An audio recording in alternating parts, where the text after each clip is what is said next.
Toda empresa tem governança, da menor à maior. E como está a governança da sua empresa?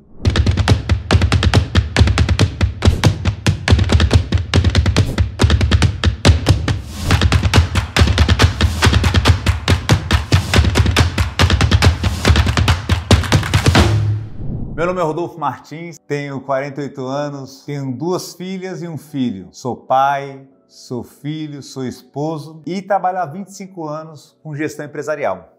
Mestre em gestão há mais de 10 anos. E eu vim aqui conversar um pouquinho com você sobre governança. Afinal, toda empresa tem governança? Me fale se sua empresa... Qual a governança da sua empresa? Como é que ela está estruturada? Ou seja, toda empresa tem governança sim. Desde a pequena, desde a padaria até uma SA. É que na SA, a lei obriga ela a seguir um modelo de governança das melhores práticas. E na pequena, limitada, ela não tem essa obrigação. Mas ela tem uma governança sim. Ela deve ter um diretor, ela deve ter sócios, ela deve ter gerentes, né? Na padaria tem um padeiro, tem um atendente, tem um dono da padaria. E a forma como ele se organiza isso é a governança. As empresas, no modelo de governança tradicional, ela separa a gestão da propriedade. Como é isso? A propriedade é exatamente os sócios, os acionistas. Se for limitado é sócios, se for SA é acionistas.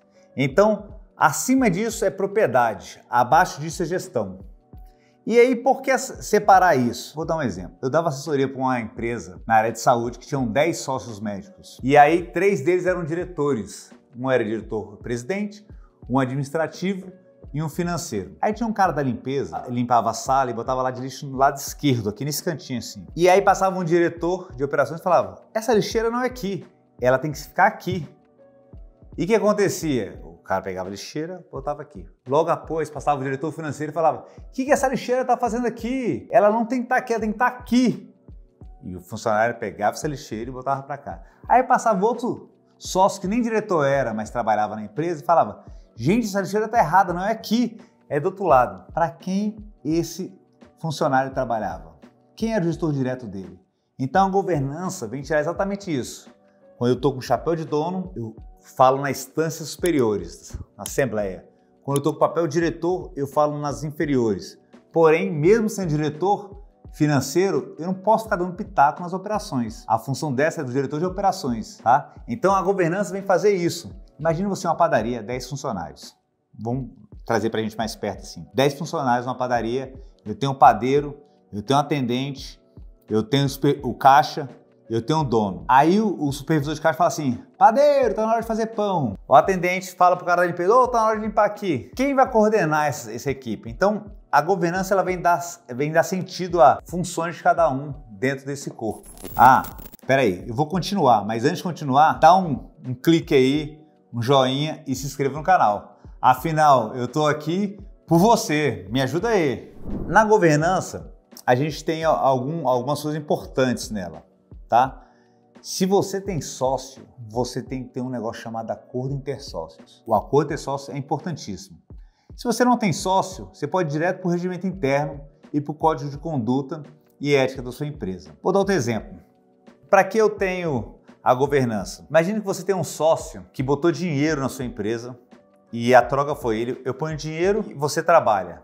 Aí daqui a 5 anos, 6 anos, o sócio que botou dinheiro está recebendo o dinheiro dele, que foi combinado, e você fica bravo com ele falando assim, mas só eu trabalho e você não. Se você tivesse um acordo intersócio, uma governança já formada, estaria escrito isso. E o que é acordado não sai caro para ninguém. Então, vamos começar sua governança? Monte seus documentos, monte o seu organograma, monte suas inscrições de cargos. Isso tudo vai montando a governança da sua empresa. Missão, visão, valores são importantes? São, mas se for para ficar na parede, não tem para quê. Como eu faço a governança na minha empresa? Eu sou sócio único de uma das empresas, então eu não tenho acordo sócio nessa minha empresa principal, mas nas outras 3 que eu tenho, que são ligadas a essa minha empresa maior, eu tenho acordo intersócio com meus sócios. Além disso, eu tenho toda a descrição de cargos dos meus funcionários ligados aos seus departamentos, que é ligado ao organograma. Com isso, quando a pessoa entra na minha empresa, ela já recebe o regimento interno, já lê, o manual de conduta e ética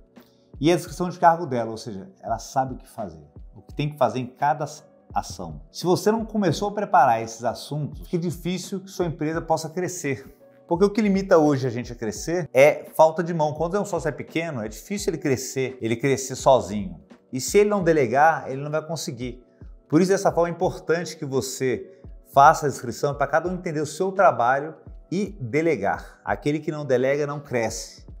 Não tem como eu crescer a minha empresa sem poder delegar as coisas para os outros. Agora eu vou te explicar um pouquinho das instâncias da governança corporativa numa grande empresa.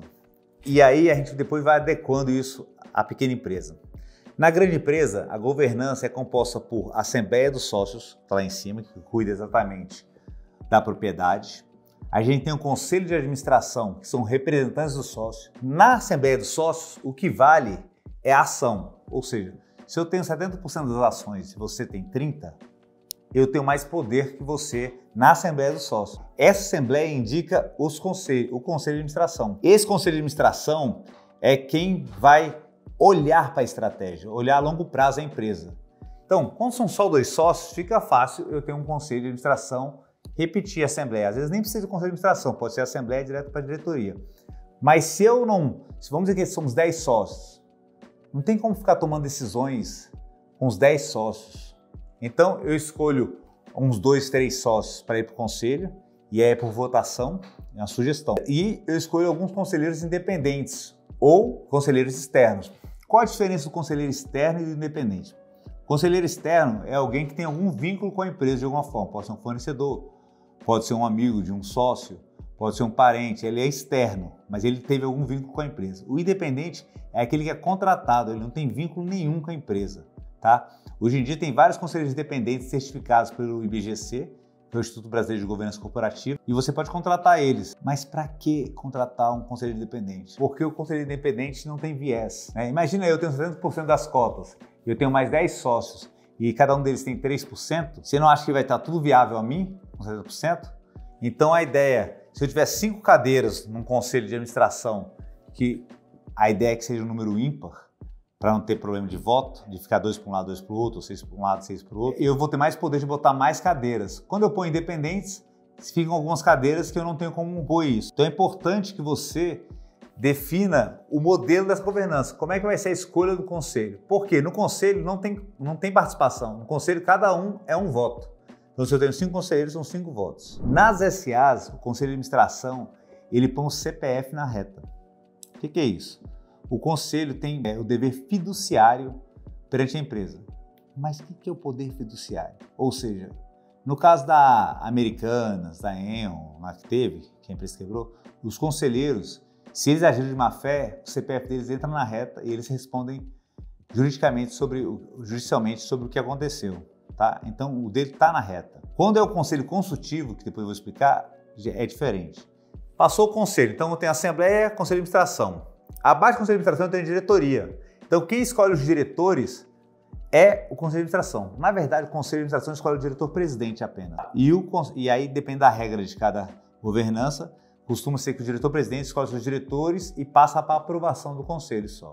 E aí, para baixo, é a empresa normal. O conselho de administração, ele pode ter os comitês. Mas o que são os comitês? São órgãos onde tem um conselheiro como líder desse comitê e tem assuntos específicos. Costuma-se ter o comitê de auditoria, o comitê de pessoas, o comitê de remuneração.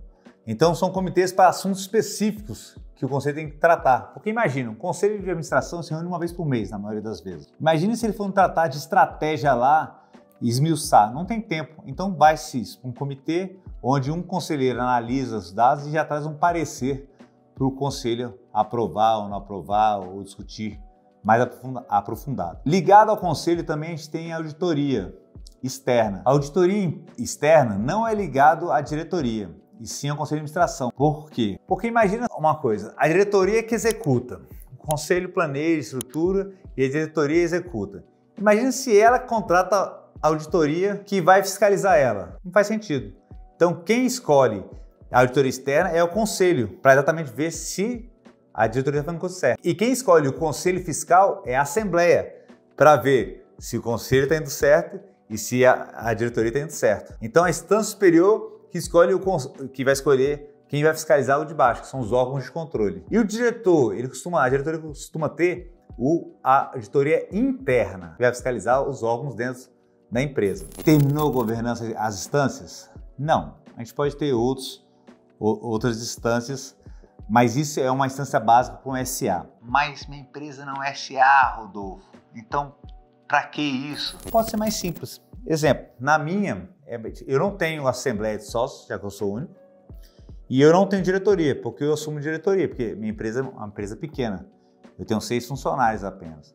Mas eu posso ter um conselho consultivo, que eu convido pessoas que vão olhar meu plano estratégico, olhar minha visão e vão me ajudar a chegar. Esse conselho consultivo pode ser pago ou não pago, porque os de administração eles são remunerados, tá? Lembra que o CPF dele está na reta? Já o conselho consultivo, ele pode ser pago ou não ser pago. O conselho consultivo, como o dele não está na reta, ele aceita, assim, ele tem menos risco. Como ele tem menos risco, o fato dele não ser remunerado não é problema. Exemplo, você pode ter um grande amigo, você tem uma padaria, você tem uma outra amiga que é de outra padaria, ou então você tem um amigo que é o seu fornecedor, você chama ele para, em tempos, ele poder te ajudar a pensar na estratégia, pensar fora da caixa. O que acontece? Quando você está na empresa, raramente a gente tem tempo para pensar fora da caixa. A gente não tem tempo para planejar, porque o corre-corre do dia toma muito tempo. Então, quando você sai da empresa para o conselho consultivo ou conselho de administração, você sai da operação para planejar, você sai da operação para pensar no futuro. Tá? Enquanto a diretoria ou eu, como pequena empresa, estou no dia a dia batendo, o conselho está ali para fora para pensar em outras coisas que eu não estou pensando. Alguém pensaria que a gente teria Covid em 2020? E eu não pensei, mas teve empresas que já tinham pensado nisso. Tinha empresas que pensavam numa grande pandemia que poderia ter e já tinham toda uma normalização para que acontecesse isso, como seria feita a operação dele, como começaria.